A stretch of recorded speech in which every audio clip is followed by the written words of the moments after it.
All right, guys. So this is Political Science POSC 201. The date is the 16th of November.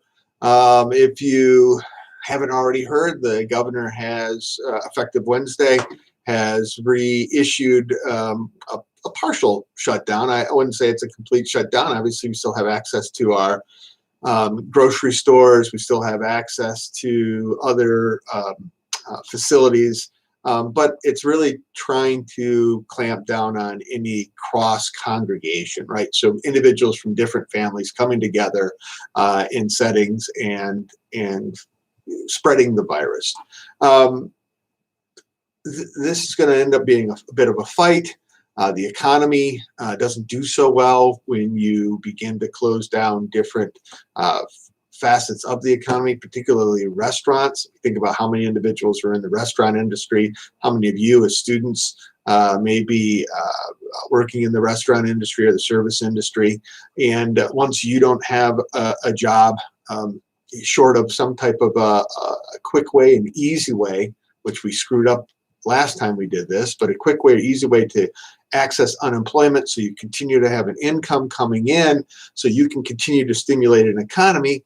How are you going to stimulate the economy, right, when you have different businesses and facilities that are closed and you're not exactly sure which ones are open or not? And so it really does damage the economy when we do this. So the only way to kind of keep the economy going is to stimulate it through, right, either federal spending, which we've already had this conversation early on. We're deficit spending. We're spending money we have yet to have created, really, since all money is actually attached to some service or some product. And for deficit spending, what we're basically spending on is future services and future products. And that then puts that pressure upon you as a younger generation, or more likely, children that have yet to be born. And I, again, contend that there's an issue of morality to that, ethics to that we're tying the time and energies of a generation yet to be born to pay for our stimulating our economy, our current economy, so we don't have to struggle, or we would struggle less. And that there's just something wrong with that. And I think most individuals, when they look objectively at that, know that to be true. Yet we whistle past the graveyard, act like it's not there, and hope that somehow we're able to build an economy that allows us to offer such either great facilities and great opportunities for that future generation that allows them to recognize why they've got to pay for our deficits, or we build an economy that's so strong that in the process of changing hands and changing services between individuals, we don't notice that the government has to take a larger portion to fill the hole that they're actually creating now. I mean, those are the only two ways really out of deficits and deep deficits that we're creating now. Debt, really, right? I mean, we're talking $26 trillion of debt now, which I know is a number that is hard to get your hands around. But visually speaking, if we go back to those first videos we showed in the very beginning of class of what $1 trillion looks like, and then multiply that $1 trillion, football field, of pallets, of $100 million pallets, then we get some sense, at least, as to what kind of monies are changing hands. And again, dinking around with the economy, hurting the economy, is going to have consequences. And will those consequences be worse than this virus? Well, I mean, nothing's worse than dying, right? Or having loved ones die when that could have been stopped. So we've got to balance those two things out. And I certainly don't envy the governor in the position she's in. I don't envy our legislature in the position they're in, right? Because we ultimately elect the legislator to legislate, to make the policies, to identify the problems, COVID, and to come up with the solutions. How are we going to deal with COVID? How are we going to address COVID? And that's the major question. And the governor is basically acting unilaterally in this, and that is going to create an issue. In fact, driving in on my way to school today, I heard on the radio that that the Republican legislators, there's a group of Republican legislators that are already starting the impeachment process. If the legislature is going to be shut out, then ultimately the only way that they get back in is get the governor to notice. And if the governor won't notice, maybe it's time to change the governor, as far as the legislature may be concerned. So that is all things to watch out for. As far as the national election goes, President Trump still has yet to concede. It's an uphill battle for him to try to hang on to another 4 years, but there is a process for that, both the legal process and the recounting process, and that will have to play itself out.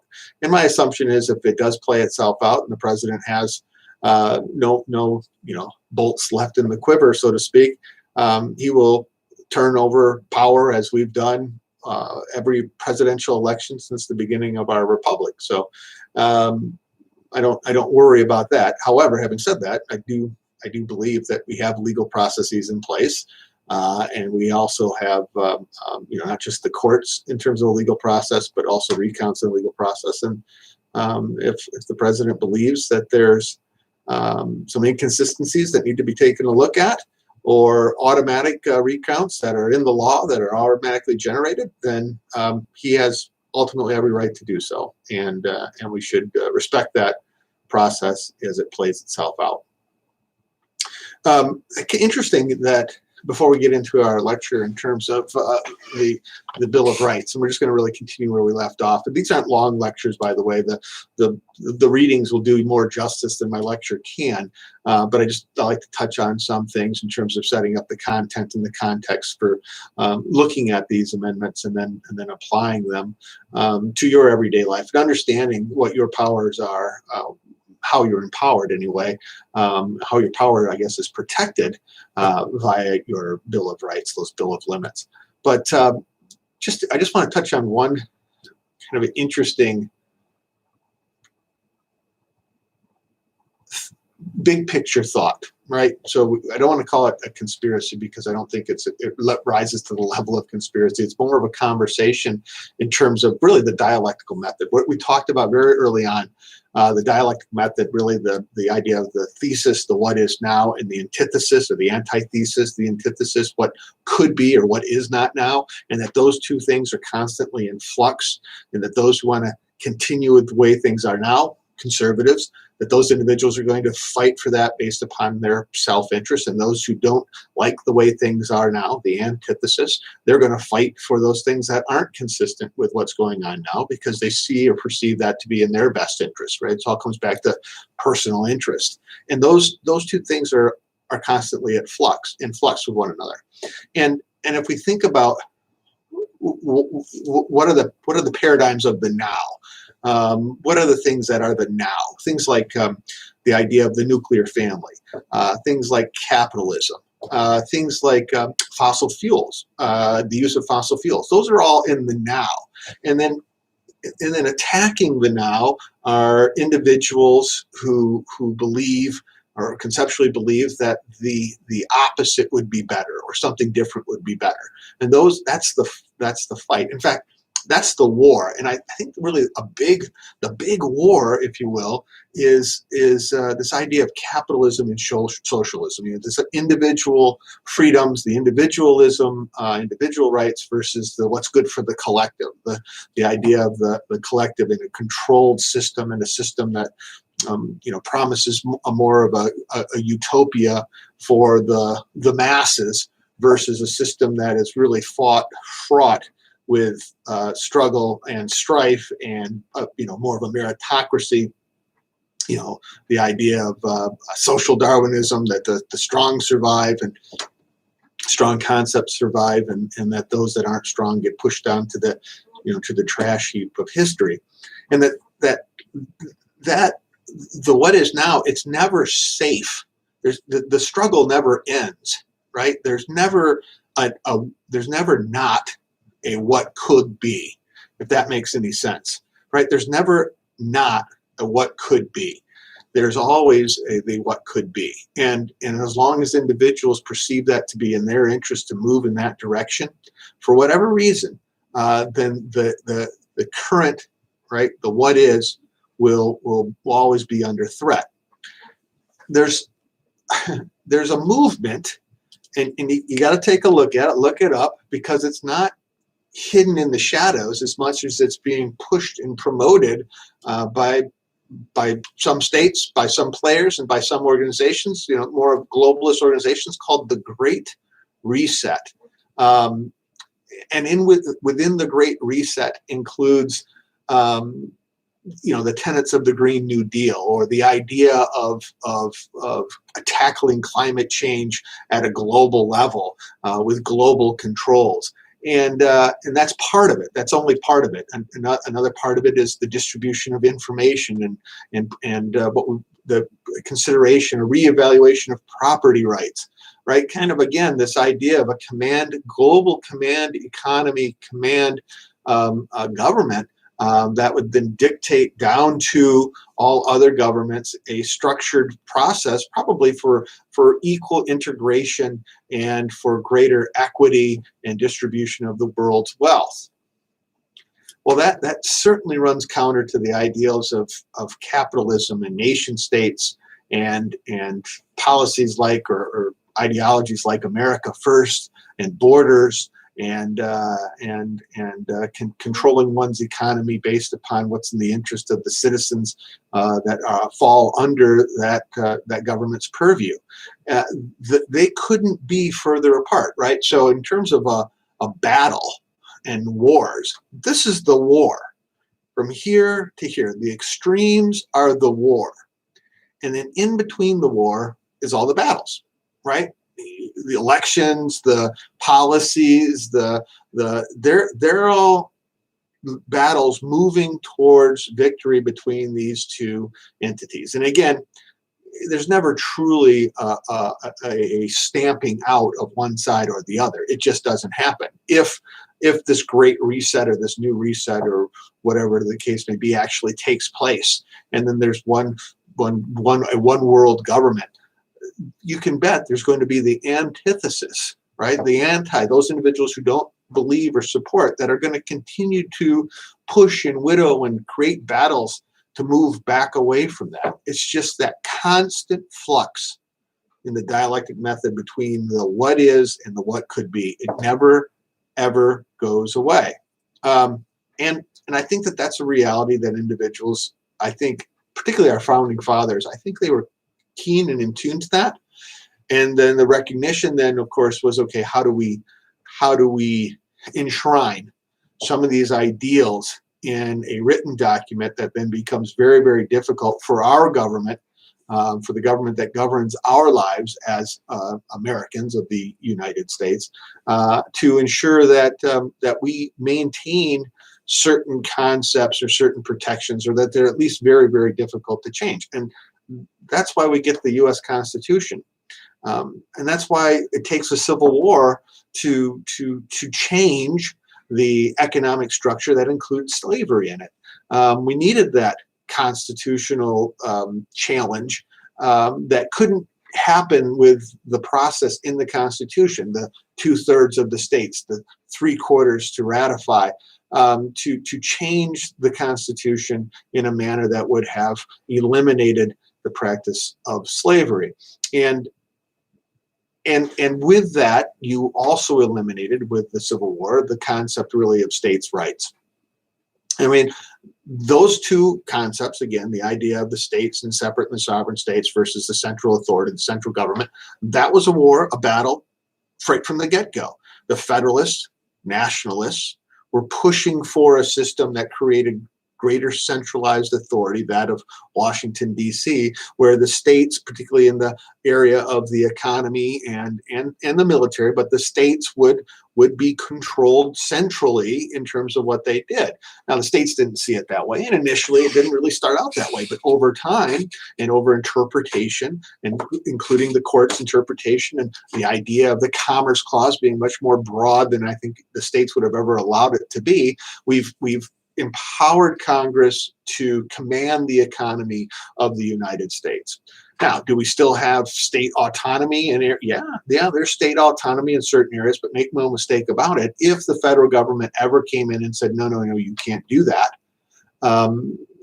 pending the courts, you have to have the right justices who, in judicial review, who interpret the Constitution to allow for the federal government through this relationship, our federal republic, to do the things that they do. But given a court that was willing to do that, and there have been courts that have been way too willing to do that since really the post-Civil War Taney court and the court shortly thereafter. Since those courts, the courts have been very progressive. Well, really, with FDR and the court packing scheme in the 1930s and the New Deal and the finding the New Deal to be unconstitutional, only to then find the programs and policies and ideas to then be constitutional. And since then, there's been this running of the federal government growing and growing at the cost of the states. So the framers, the founders, they see this as a battle. They attempt to frame this battle in the Constitution, but even within the Constitution, you have those individuals, the nationalists, who are trying to find within the Constitution the ability to grow more power centrally, and you see the states still trying to claw at what was really under the Confederal system, that separate sovereign system of 13 countries bound together by that loose document, the agreement, the Articles of Confederation, that they're trying to hold to their sovereignty. And that, of course, comes to a true war in the Civil War. And the lesser wars have really been Cold Wars since then, where it's been challenged up through the courts, and a recognition that being bound to the federal government, either through the monies that the federal government pushes back to the states, right? States become very heavily reliant on the monies that come from the federal government, in particular because the federal government has the authority and the ability to deficit spend, right? The federal government doesn't make any money true to the context of actually creating wealth. That comes, majority of it comes through taxes, right? So it comes through taxes from you and I, comes out of our pocket, only to go to the federal government to then be distributed back to our pockets or different pockets, the reallocation or scarce reallocation of resources.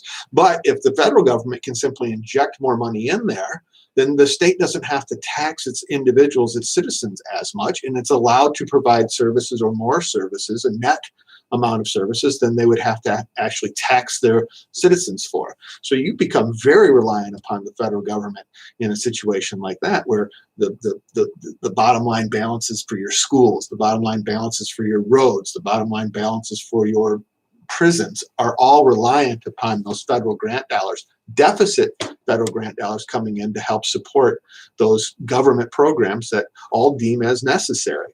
And so we're tied to the federal government in a way that the states can never break out of, at least without bringing down or tapping down that debt to get us to more of a even keel balance, where the money's coming out of the states are actually coming back to the states in a one-to-one fashion, so to speak. And until that really happens, you're going to have the states that are just going to be too beholden to the national government.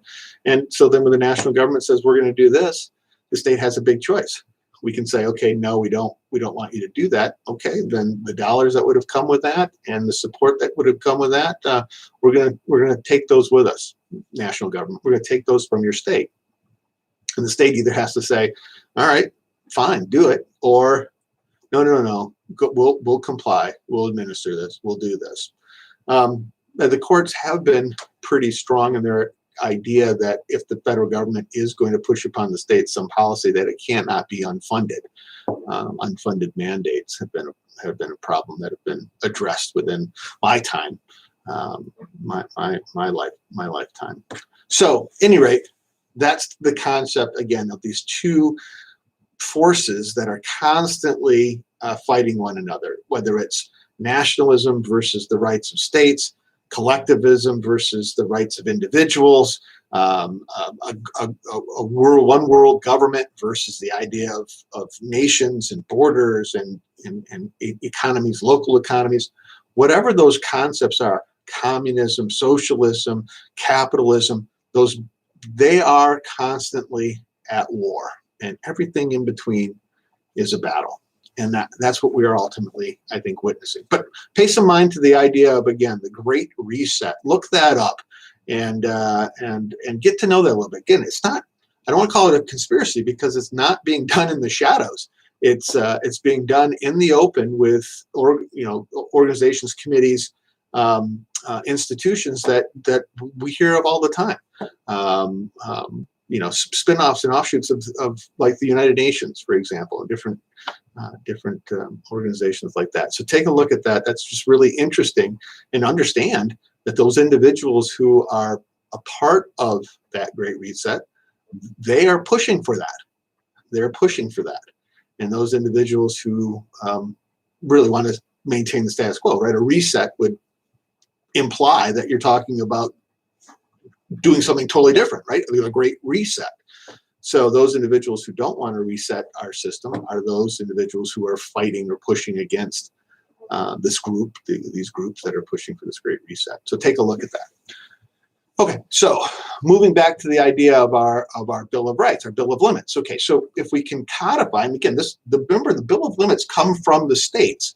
The Constitution really comes from really the wealthier classes of individuals who perceive that under Shays' Rebellion being a threat to their status quo, the status quo of a system that was built on, a relationship with England where products came in, shipped in, and then from the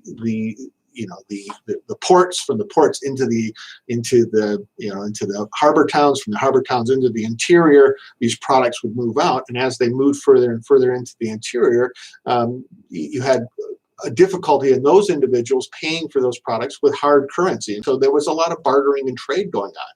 Well, then England loses the American Revolution, and the merchants of England say, hey, we need our money.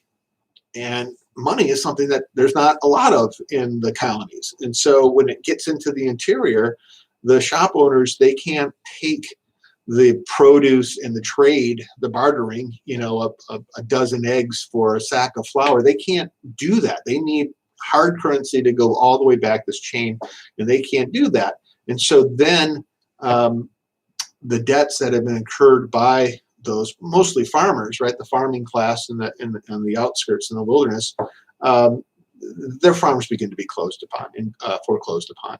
And as their farms are foreclosed upon, you've got this rebellion that begins to take place, where individuals begin stopping the foreclosure processes in the courts through intimidation, ultimately.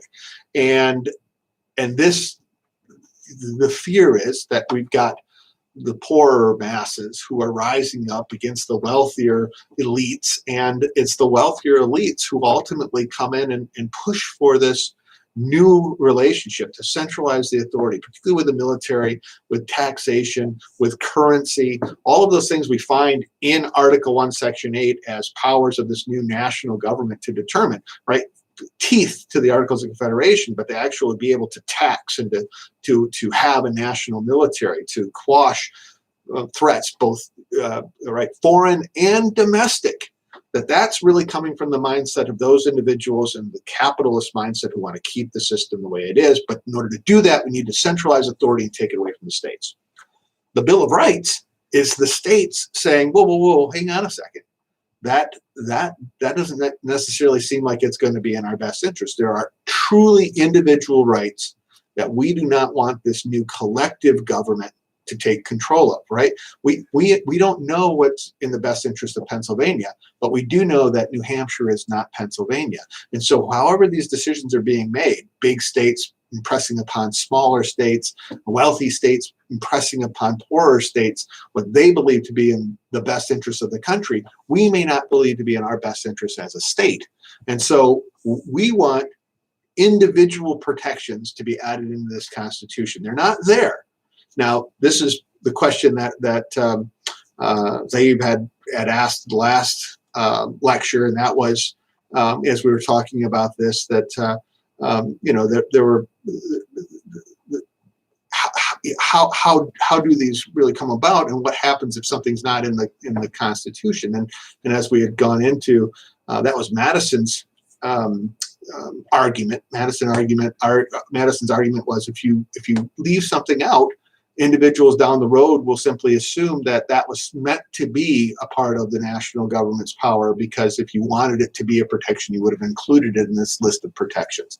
And that is actually addressed. The Ninth Amendment to the Constitution addresses that issue, that the Constitution will not be misconstrued to mean that the things that have been left out were left out intentionally, right? And then the 10th Amendment, that those things in the Constitution, right, will only be national powers, federal powers, those and or state powers, but nothing outside the Constitution shall be automatically assumed to be a national power. They'll be left to the states. So you had the 9th and the 10th Amendment as an inclusion to the Constitution to protect the states and the sovereignty of the states, to those things beyond, to keeping this national government from growing, right? Because if the national government grows, the states are the ones that ultimately feel that they're going to lose, right? At least in terms of the power and control in the process. And so the Bill of Rights really needs to be taken in the context that it was the states and the individuals who were state-minded who wanted these individual protections added into this document, this law of the land, this constitution that will be supreme, versus simply this constitution that was centralizing authority and power away from the states. I'm probably out of fear of Shays' Rebellion or another Shays' Rebellion or something like it happening. And so when we look at the Bill of Rights, the Bill of Limits, as we indicated last lecture, right, the very first words are words that are limiting. Congress shall make no law. Congress, there's only one Congress. It's the National Congress.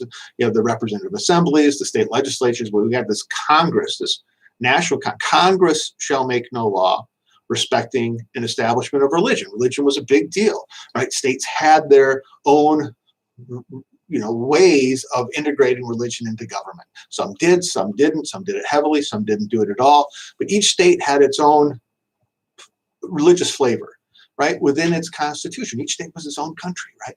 And so when the federal government is getting created, one of the things that the individuals were concerned about, the individual states were concerned about, is will this new central authority run roughshod over religious institutions? Will it declare a national religion? Will it outlaw religion?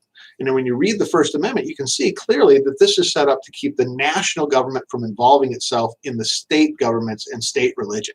Not a separation, a wall between church and state, a wall between the national government dictating down to the states what religion, what they could do religiously or couldn't do. And the national government was to be kept out of the state's purview when it came to religion. First Amendment includes more than just religion. It's freedom of press, freedom of speech, the right to assemble, the right to petition the government for redress. And again, states had their own constitution, their own rights, how they handled free speech or free press, but this national government, this national Congress was not going to dictate to the states that the states could not certainly speak out against government or somehow quell the ability of individuals to assemble or to have conversations, particularly political conversations. The Second Amendment, again, about the right to keep and bear arms, both individually, but also at the state level, the state militias, the state guards, right, that they are not going to be held harmless, that they will be able to protect themselves. Tied to the national government, we allow Congress, Article 1, Section 8, to federalize or nationalize the state militias when necessary, but at the same time, the states were going to have the military forces, and individuals were not going to be denied their right to defend themselves and defend themselves against the state, or defend the state, right? Defending the state against the national government. Second Amendment. Third Amendment to the Constitution gets into the quartering of soldiers, which is a really big deal. It really leads up to the American Revolution. I mean, that amongst anything is really kind of the tipping point of the colonists and their aggressive fight against their sovereign. And that is this idea that my home is not mine, that the government can commandeer my home and then put somebody in my home that I have to take care of. There's something very, very wrong with that in terms of the ideals of private property. And so the quartering of soldiers was something that the national government was not going to be allowed to do. And again, it's important to realize that these these were all the concerns that the states had leading into the ratification of the Constitution. So the Constitution hasn't even been ratified yet, and you have states, not all states, but many states begin to put these conditions upon their agreement to ratify. And then ultimately, as it's looking like maybe 9 is going to be hard to get to with all these conditions. Certainly, there were 9 states that simply said, yes, this Constitution's great, let's do it. A couple did, but the majority of states of the 13 eventually put these conditions upon this ratification of the Constitution, that the Constitution would not have been ratified but for the Bill of Rights. And so the agreement from the Federalists and Nationalists is that, look, let's ratify it conditionally, and then we will set ourselves to adding a Bill of Rights. And they do, but you have to remember, it comes from the national government down to the states for ratification. So the concepts about those things that have to be absolutely delegated to the Constitution, the federal government, right, the 10th Amendment, right, as far as the states were concerned, it had to be in there, enumerated. And if it was not, it was a power of the states. Well, from the national government, how they wrote the amendment that then comes back to the states, their argument is, well, we didn't say it had to be, absolutely enumerated. We didn't say it had to be written there. It could be implied. At least that's Marshall's argument later on when we get to McCulloch versus Maryland. But from the state standpoint, yeah, this is absolute. These things not in the Constitution. You come back to us versus, again, giving you the benefit of the doubt to make the decisions.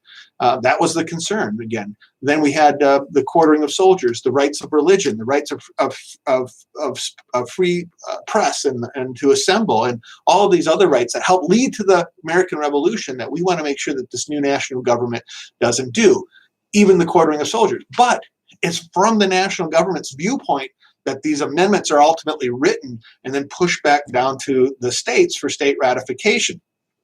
And when you look at the quartering of soldiers, it doesn't say the national government can't quarter soldiers, right? It doesn't say the national government can't take over your home. It just creates a process for that. And, it has to be during an actual declaration of war, and the consent has to be there for the quartering. And there are other conditions. It doesn't eliminate the quartering of soldiers, out of fully. What it ultimately does is it conditions the fact that the federal government can still quarter soldiers in the individual's home. The Fourth Amendment, we call that our privacy rights. It's not really your privacy rights; it's your rights against unreasonable searches and seizures. So yeah, there's privacy rights, but it's not absolute. And if there's one absolute to know about your Bill of Rights, is that none of your Bill of Rights are absolute. None of those rights are absolute. You don't have an absolute right to privacy. You have a right against unreasonable searches and seizures. There's a process to be followed for the government to spy on its citizens. But that doesn't mean the government can't spy on its citizens, right? There's just a process for it. The Fifth Amendment, which includes what we call due process, the process due you. It also includes the takings clause. It includes double jeopardy. There are a number of different things included in that Fifth Amendment. And that goes back to this idea that each amendment to the Constitution is not necessarily one idea, right? We might consider the First Amendment to be about your expressive rights, your rights of expression, right? The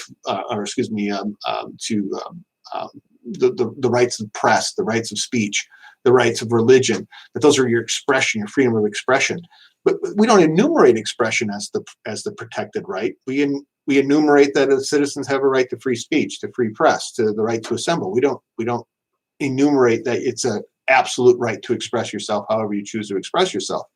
The courts have come back and they've said, okay, this is okay to express yourself this way, not okay to express yourself this way. It's okay to, for example, to burn a flag, as long as it's done safely within the following the laws of the state, and that the laws of the state cannot deny an individual the right to express themselves fully in the manner of simply saying you can't burn a flag or kneeling during the anthem or things like that. It's not how individuals express themselves may be challenged, but ultimately the court will determine whether or not this is a First Amendment protected right or not.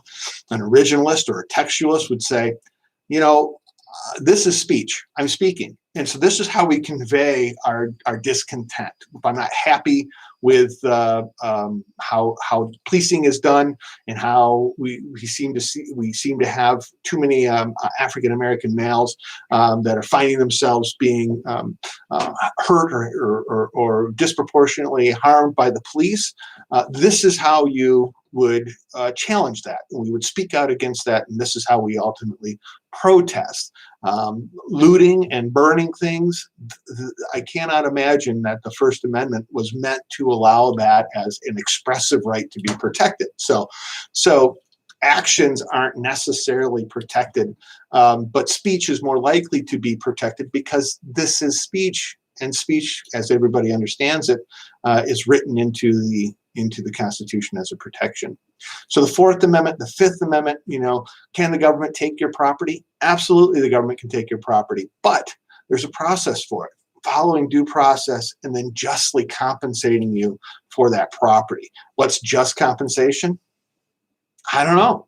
So there's a lot of words that are used, like reasonable or speedy or just, that have to be qualified, that somehow a judge or jury has to qualify what makes sense, and what are the community standards that would make sense to determine what is just compensation, what is a speedy trial, what is reasonable when it comes to searches and seizures.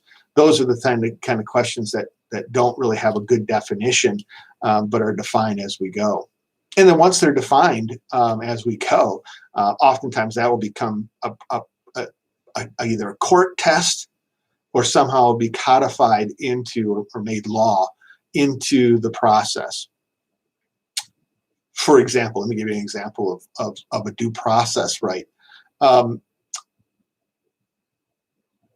Your right to an attorney. The U.S. Constitution, right? So it's a federal issue. It's a Bill of Rights, not state issue, how the state deals with it versus the national government. But your right to an attorney.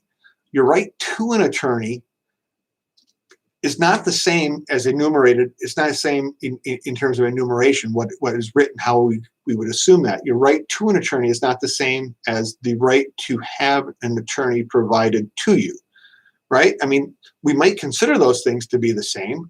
My right to an attorney includes the right to have an attorney provided to me without cost, right? If I can't afford an attorney, right? But it really doesn't say that. That's quite the leap from my right to having an attorney to having representation. If I'm being charged with something, or if I'm being alleged to have done something, that I have the right to have a legal mouthpiece, somebody who knows the law well, to stand beside me and to help fight my case with me. That's one thing. Having this person actually provided to me by the taxpayers is another altogether. But yet that's what the court has ultimately decided, that right to have an attorney, Sixth Amendment right, the right to have an attorney is a right that includes the state providing an attorney if you can't provide one for yourself. And then another example might be your Miranda rights. Nowhere in the Constitution, nowhere in the Bill of Rights is there a dictate that the state has to read you your rights as it's in the process of holding you or arresting you or bringing you in for questioning. It's not there, but yet the court, right, kind of created out of thin air this requirement that you must be read your rights. Now, two things to take from this. Are these bad decisions? I don't think they're bad. The outcome of the decision is not bad. I think people should have their rights read to them, so they know that they have the right to remain silent, that they know that they have the right to an attorney. And with Gideon, it was the Gideon case, right, the Gideon trial. With Gideon, you have a right to having an attorney provided to you. Even again, though that's not in the Constitution, I think that's a good thing for an individual who's too poor to afford the legal mouthpiece. But how did those practices come about? They really came about via judges, not legislators, judges making the decision that this was something maybe the framers didn't want, maybe the framers didn't account for, but we're going to account for it because it's a better, fairer way of applying the law, expanding the rights of the individual. This is where you get into what we would call judicial activism. And this is, again, where the ends justify the means. Great decisions. It's a good thing. It's a net good thing to have your rights read to you. It's a net good thing to have an attorney provided you if you don't have the means to have an attorney because you're too poor to be able to have an attorney. You've been accused and you have the full weight of the state and all the deep pockets of every taxpayer behind the state in the prosecution process. These are good things. But again, it doesn't necessarily matter how good these things are. For the court to simply make these protections up out of thin air kind of defies the idea of a constitutional process of how we protect individual rights or how we limit the national government or the federal government. Again, these are easy ones. I think in context of that it's a good outcome, and therefore it's good that the government just kind of made it up out of thin air, or the courts made it up out of thin air. But what if it was not so good? What if it empowered the federal government more than the individual? What if it expanded the national government or the state government's rights out of thin air? Would we be so quick to embrace it? And the answer to that should be no. But this is, again, the what is, the what could be, and whose interests are ultimately served by the decisions that the court makes. And so you're going to get cheerleaders, and you're going to get individuals who are going to go, I'm not so sure about that. So as we continue on with the Bill of Rights, and we'll kind of finish up with 5, 6, 7, and 8, 9 and 10 really aren't what we'd call civil liberties, right? These protections of the rights of the citizen, the civil liberties, these freedoms of the individual to be protected. They're more kind of contractual language that kind of puts the capstone on the Bill of Rights. This idea that, again, it's not all inclusive, the 9th Amendment, right? And that it's not to be construed that it's all inclusive. And the 10th, and if there's something that's not in this Bill of Rights, it's going to be, or in this Constitution in general, it'll be left for the states to decide. So 9 and 10 aren't really powers or limits, enumerated limits upon the power of the government to the individual states. They're that language that that protects the states, both in their sovereign power beyond the Constitution, and then also the concept that this Bill of Rights is not all inclusive in and of itself, that we may have left something out, but if we left something out, right, that's not for some other future generation or courts to simply make up as they go along. All right. So anyway, Miranda, violation of the 9th, right? Gideon, violation of the 9th, But again, good outcomes, good final decisions. Now, when we get into segregation, issues of segregation, Brown versus Board of Education, or separate but equal, or even the issue of Roe versus Wade and abortion, there may be some different viewpoints on whether or not the courts with that power, wielding that kind of unilateral power, made good decisions or didn't make good decisions. At any rate, guys, let's call it right there. We're about 45 minutes. That's good. That's a good lecture plus, and we'll bring it up on Wednesday and kind of finish out the Bill of Rights then. Make sure that you're reading the Bill of Rights and know that there's that next test coming up. Okay, so pay attention to the schedule, pay close attention to the schedule, and that you're reading the Bill of Rights based upon what's written, those written documents in our Moodle pages. If you have any questions, don't hesitate to email me, williamsj@kellogg.edu, and I'm going to go out and get some new blinds or shades or something like that because the sun is brutal. Nice, but it's brutal. I can't even see the screen. So have fun. See you guys in a couple days. Keep watching the governor, and take a look at that idea of that great reset. All right, I'll put a link for it in this week's lecture just to have you guys take a look at it. Okay, see you.